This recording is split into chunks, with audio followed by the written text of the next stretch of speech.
Hello and welcome to another episode of Lectures of Fallen Wisdom. Today I'm going to talk about breathing yourself into heaven. Now, I'm sure you've read certain headlines that have gotten you frustrated. Perhaps you have a political bent to you and certain things going on in politics aren't to your liking. You feel helpless. You feel angry. You feel like, why is our society so fucked up? And you know why it is? Because you're not breathing. Because if you were breathing enough and you were breathing really deeply all the time, you would slowly walk into a utopia. The fact that you're not there is because you are limiting your breath. You still believe that something is more important than your breathing. It never is. Your breathing is the thing under which everything has to occur. Now think about if you stopped breathing while you were swimming in water. You would die. You would quickly drown. On land, somehow, we have become particularly adept at walking around without breathing. We're like whales of the land, where we can hold our breaths for very long amounts of time and live in low oxygen realms. You don't like who the president is right now? You can breathe your way into a realm where that president is either going down very hard, leaving office, or it's a different president altogether. But you have to breathe to get there. So politics is basically out of your control. And to the extent that you follow it and are not breathing, you're just making yourself breathe less.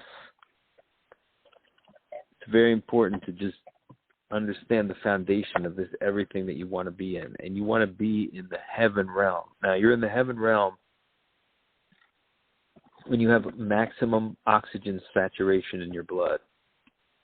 You need to I'm even thinking maybe we should go out and get some oxygen tanks so we can just keep it up and just to keep it in our head how important it is.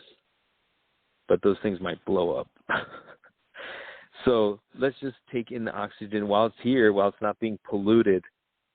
Everything, all this pollution that we're doing, all this technology, all this burning of stuff, just trying to get things, trying to make money and all this ambition and stuff. This is the lower realm. It's not heaven. You're in some kind of low oxygen realm. You want to get out of it? You want the society to improve around you? It happens with your breathing. So anytime you see something like that, it's a kind of negative headline or something that just looks like the world is doomed, understand that it's going down because for most people, the world is getting worse and worse because their breathing is getting worse and worse. And as your breathing gets worse and worse, the apocalypse starts to happen around you to the point where if your breathing is almost non-existent, the apocalypse is occurring to you in your perception. And in fact, too, I mean, it dictates the very reality that you are inside. And I know it's hard for people to get their mind around that. Like, how is that possible? Like, you actually change the world? Like, if I just really breathe hard all day today, like, there might be a different president. You know, there might be whole different structure going on, a whole different realm, a whole different reality, really. Not so bad, not so negative, not so filled with horrible things. Perhaps you've already escaped out of worse ones than this one. This is heaven compared to where you came from through your breathing. That's what happens. Is like when you go from like a society that's like not so fucked up to really fucked up, you know what's going on. Your breathing has gotten really low. Now, if you want to hold this world up with your breathing. This world surrounds you. You are the sun of this world. So as the sun, you can't let yourself go dim now and then. You have to be at full capacity, chugging along emitting light as an example to other people who aren't doing that. Most people are dimming their light all day long through non-breathing. And they're not shining, they're not merging, they're not taking control of the reality in a positive way. And so they're just kind of being battered around by their own, how do I put this, by their own unwillingness to see the foundational level of breathing. So when you find yourself thinking anything other than, I feel good, I'm breathing, unless you're focused on a specific problem, then you really need to examine what's going on in your head and put a stop to it. Put a stop to it, because it's like a TV it's that annoying TV that you have on in the background, and you finally turn it off and you're like, wow, I just like this silence. That's what you want your brain to be in. To be a perfectly silent, waiting machine for input to come in. Having a machine that's constantly computing and constantly going over certain facts and things, like repetitively, sometimes obsessively, without your control, is limiting its capacity, and it's interfering with the normal breathing pattern. Breathing has to be continuous, and to the extent that chatter of a non-intentional sort is allowed to creep into the mental processes, it causes a little shudder, it causes a little shutdown, and it's like a mini shutdown always occurring of a computer. Like after a while, it just interrupts its smooth functioning. So the Christ message was always, the kingdom of heaven is right in front of you. You just have to step into it by doing the right things. The breathing thing, I'm not sure why. Maybe there were teachings. I think probably he was giving an example of breathing.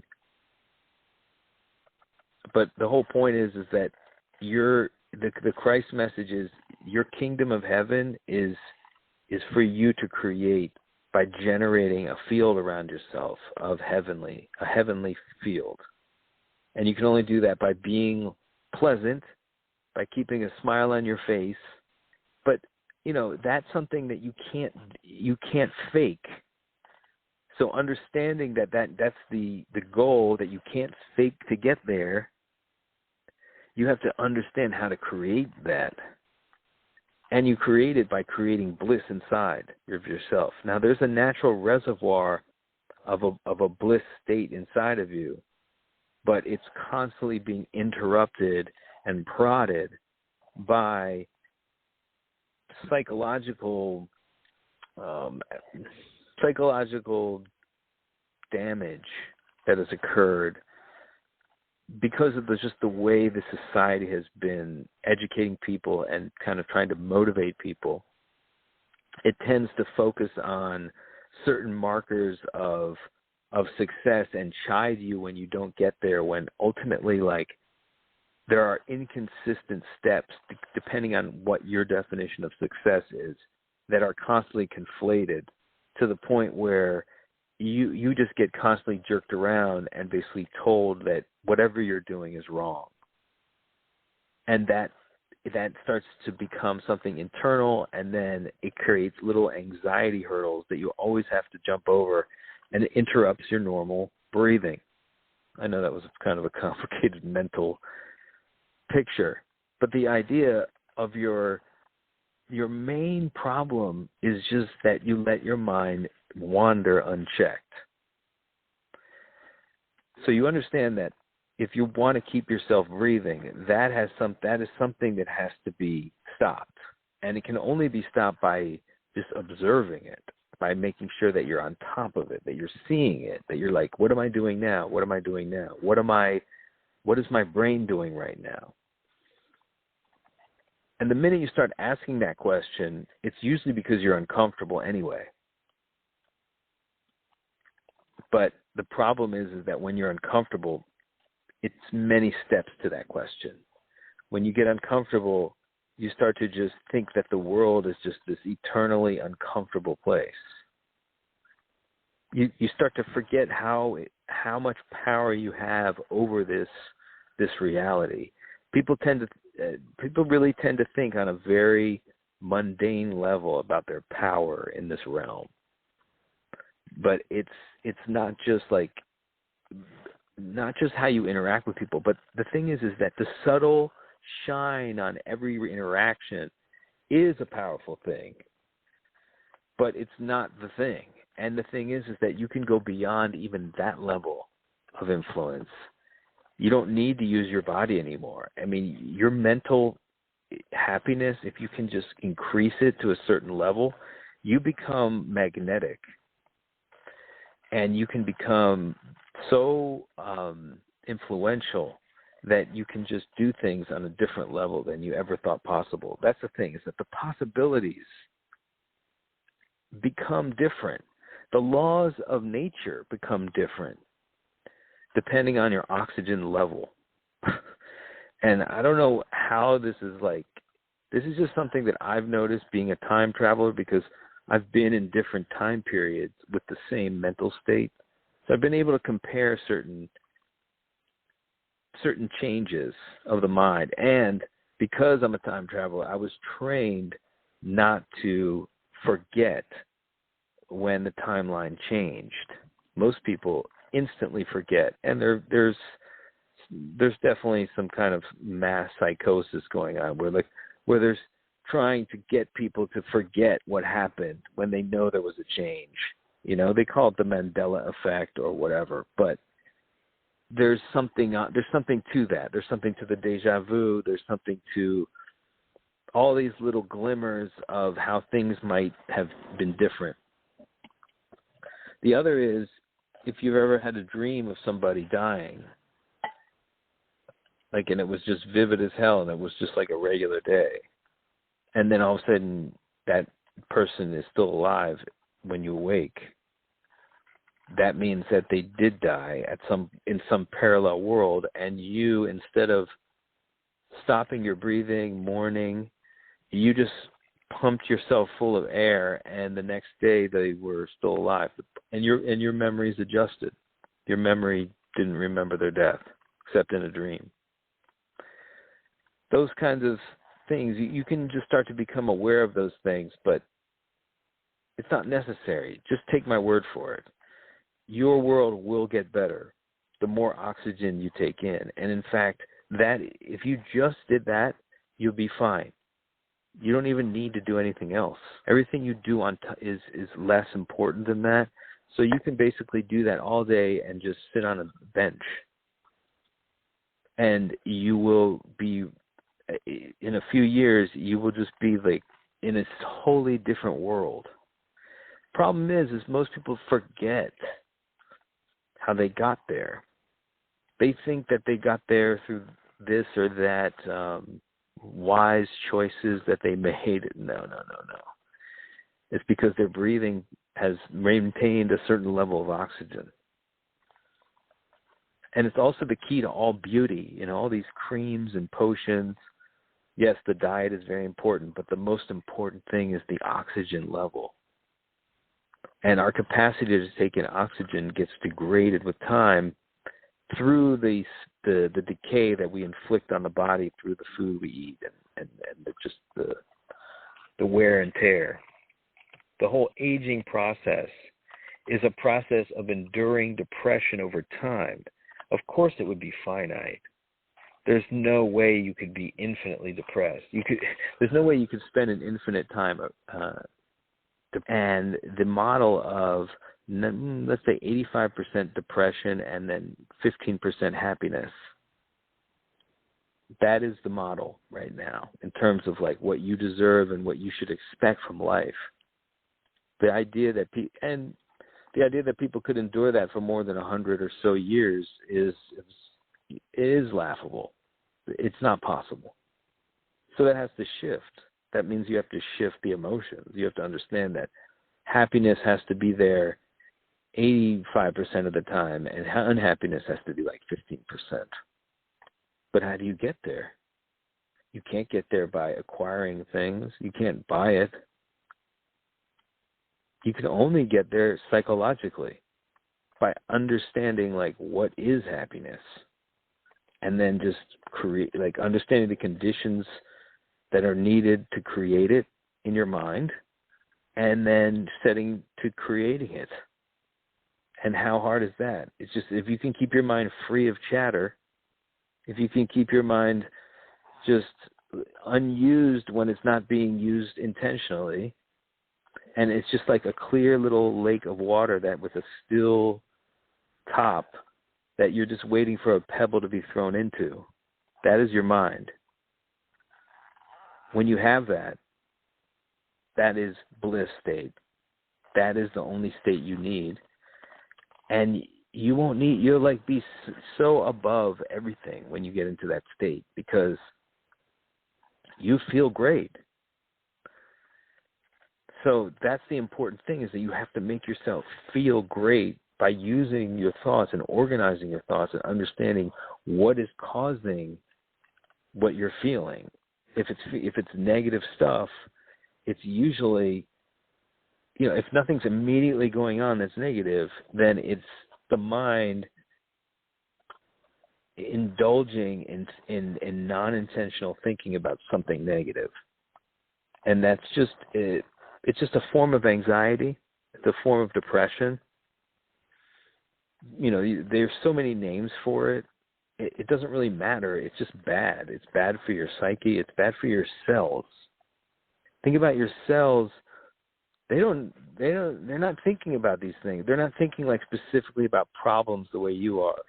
They're just like feeling the feeling. It's even worse for them. So they're not going to want to live very long under those conditions. They're going to rebel against you in the form of cancer or whatever. So you have to make sure you're making your cells feel awesome.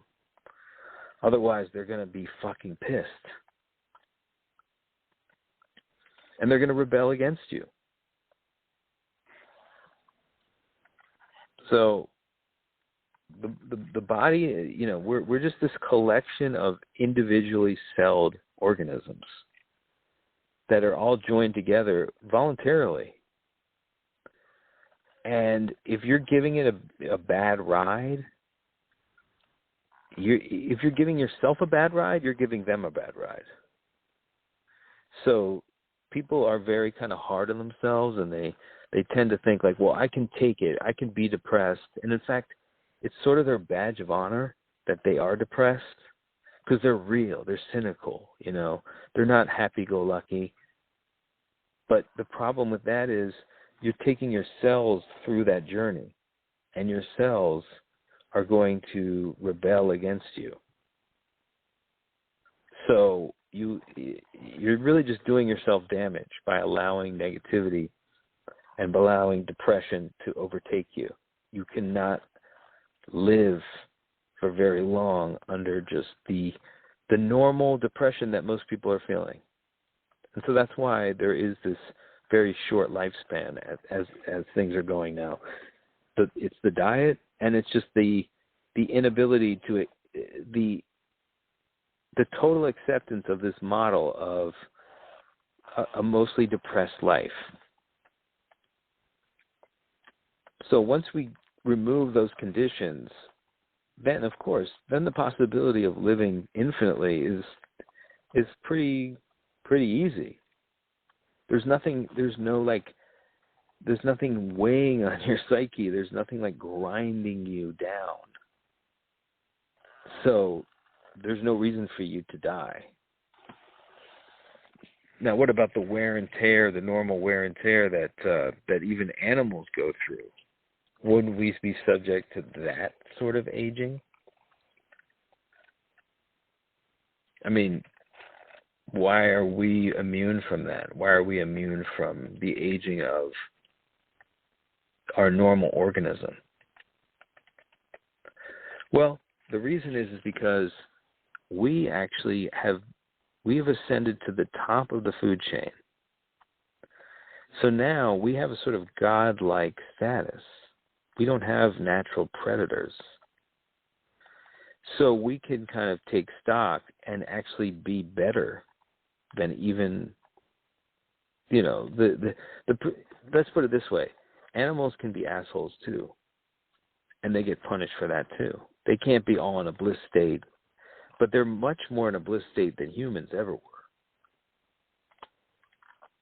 In a way, the way the human mind has developed through a kind of depression that has been pushed down upon it, maybe by society, but at least it was susceptible to that depression.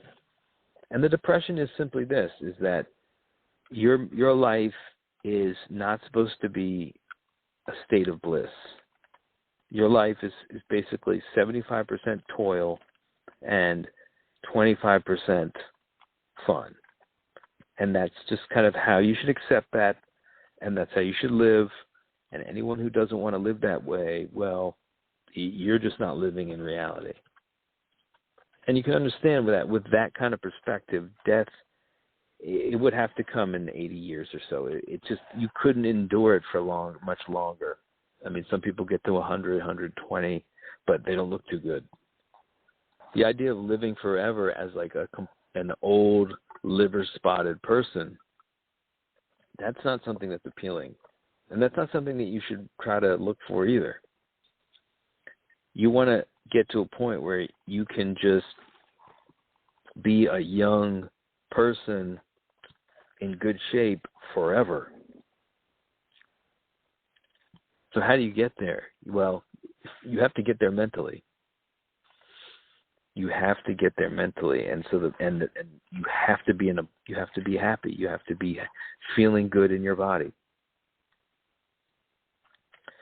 So the mind is a terrible thing for that kind of thing, because the mind can just fill your head with fears, things that you're just things you remember that you're not happy about. And it can affect your whole kind of how you're just walking around in the world, and then that affects your performance, and then it further creates more ripples of negativity. Now, the main point of this whole lecture is to just drive the point home that whatever is happening in your life, your deep breathing is the best first way to change it. And as you're deep breathing, you can take certain actions, but you cannot take these actions first. So the breathing is so very important. Okay? Do you really want a certain outcome in an election? I mean, if you just think about it, you can breathe that. You can breathe it. If you just breathe every time if you just keep taking deep breaths, that's how you win the lottery. You buy a lottery ticket, and then you put it in your pocket, and you put your hand in the pocket, and every time you feel the lottery ticket, you take a deep breath, and you try to keep your breathing up, and you keep your breathing up. You'll win the lottery. It's like that's the kind of thing that's the kind of power. Things that you want to happen will happen. Things that you don't even know you wish for will be given to you. While the things that you wish for, you won't even remember what they are anymore.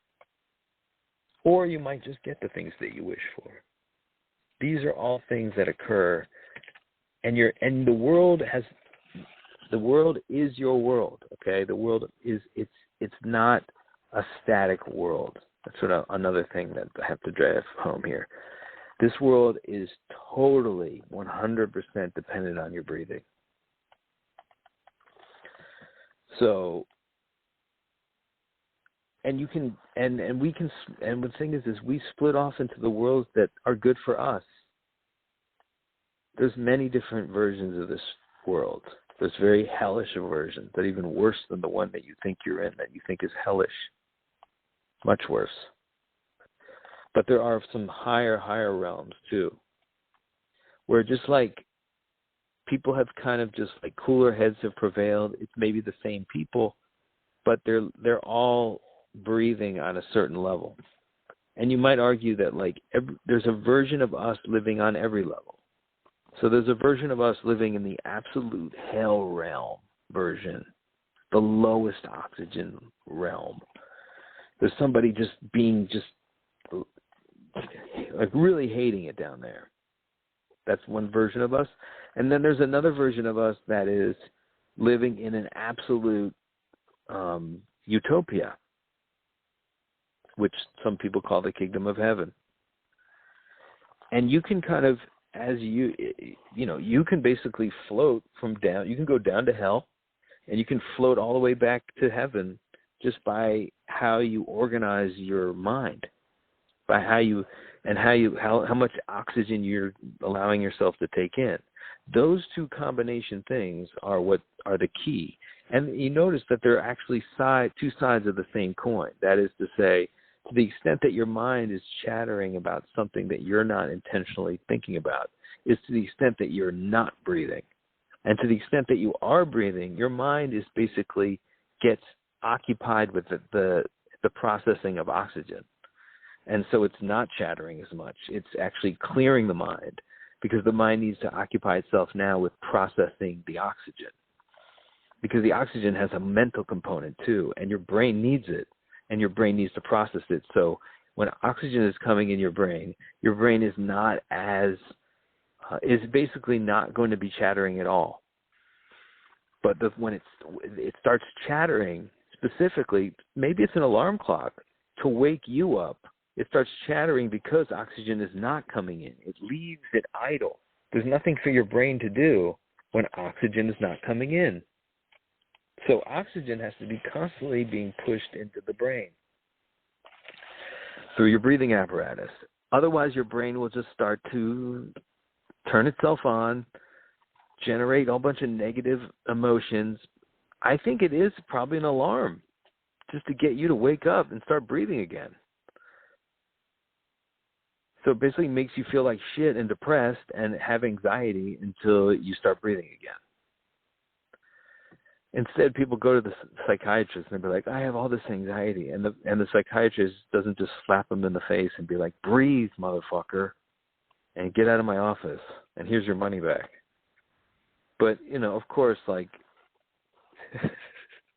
I might just, like, become a psychiatrist just to do that, just to have that be my treatment. And just be like, get out of here and give them the money. Like, throw it at them in cash. Be like, just make a real impression on them. And maybe have a little talk with them after that, so they never forget. Point is, you have to stay breathing, like, really deep. And you have to be like, and I know I constantly say it because I don't listen to it. But you have to understand that, like, anything that's happening in the world that you don't like, that you feel like you don't have control over, you do have control over it. Because you're breathing in the higher oxygen world, what you want comes to pass. In the higher oxygen world, your dreams, they come true. That's as simple as that. The president you want will be the president you have. I guarantee you. Just breathe yourself there. And I don't care I don't care if you want the Republican to be president or the Democrat, whatever. Because you can be in whatever world you deserve to be in. That's the thing, is like, these higher oxygen realms, you're not allowed to go in as a low oxygen human and fuck it all up. You're not allowed to be there. They're going to keep you at a certain level according to how much oxygen you're taking in. That's how you get rewarded in this world. I don't care if you've murdered thousands of people. Actually, I do care if you've murdered thousands of people. Turn yourself in. But I'm just saying, even you have terrible things you've done in your past, they've all been done because you were low oxygen. They've all been done because your mind was not really here. But nothing is more criminal to this realm than withholding your breathing. Because you can do it. You have, there's no reason why you shouldn't be doing it. It'll make you happier. It'll make you a more positive force in the world. But not only that, for yourself, you're going to be living in a much better world. A higher oxygen realm where it's not as dire as it is now, where everything is just like pretty much working fine, and there's relative peace, and there's not like all this conflict. That's something you have to breathe to get into. Now people are like, oh, well, you're just going to breathe and get all high on oxygen, and it's going to make you think that this shitty world is not as bad as it really is. So you're just going to be like so high on oxygen that you're just not going to see reality, and you're going to be like a Pollyanna and think everything's fine. Fine. Okay. I'll accept that. But isn't that a better feeling? But I don't agree with it, but I'm just saying, like, yeah, like, get yourself into that positive state, because even if you want to stay in this fucking reality, like, say you just want to stay here and make a change, you don't want to go into the higher realm. Like, you want to become a positive force, like a Jesus Christ force on this plane, and not go into the higher realm with the people like you. You can do that, but your oxygen level has to be super intact. I mean, you have to be basically forming a whirlpool of air around yourself.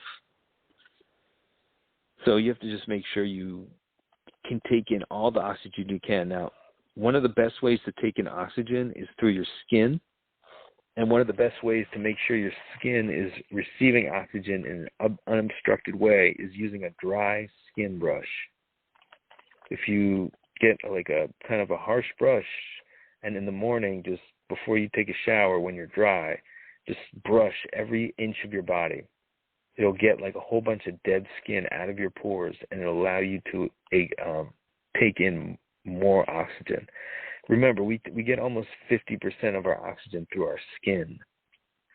So it's very important to like keep the skin clear of dead skin. And so that's why the dry skin brush is good. But also, the main thing is just keeping the mind from interrupting the thought process. By keeping your breathing going, you're keeping the mind from taking up negative thoughts. By keeping your mind from taking up negative thoughts, you're keeping your breathing going. Two sides of the same coin. You're going through life like that. You also should, at that point, if you're doing this right, a smile should start to come up in your face. A little smile, an inescapable smile, because you will feel joy. If that's not happening, then you have to come back to the steps again. And the steps are always, what am I thinking about?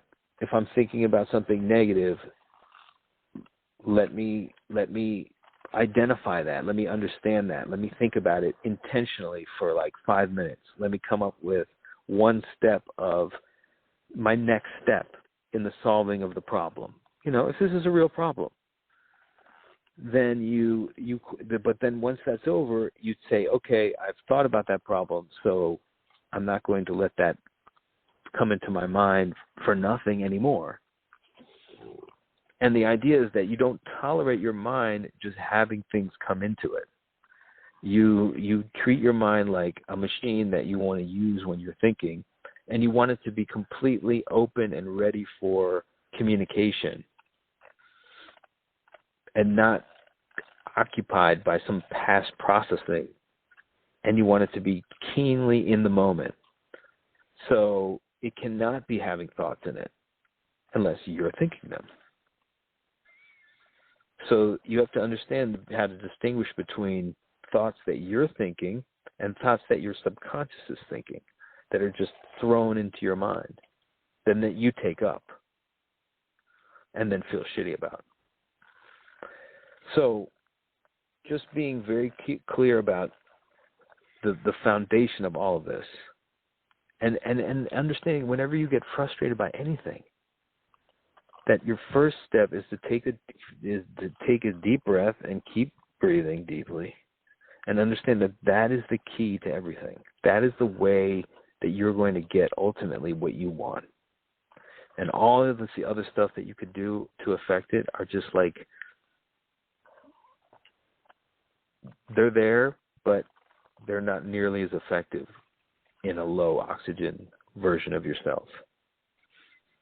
So all the steps that you're going to be taking, even if they are overt steps and not just the breathing, they will be more effective the more oxygen you have inside of you. I think I've beat this up, but I just think that it's one of those things that I always forget, and it's one of the most forgotten things just about being alive and how important it is. Thank you.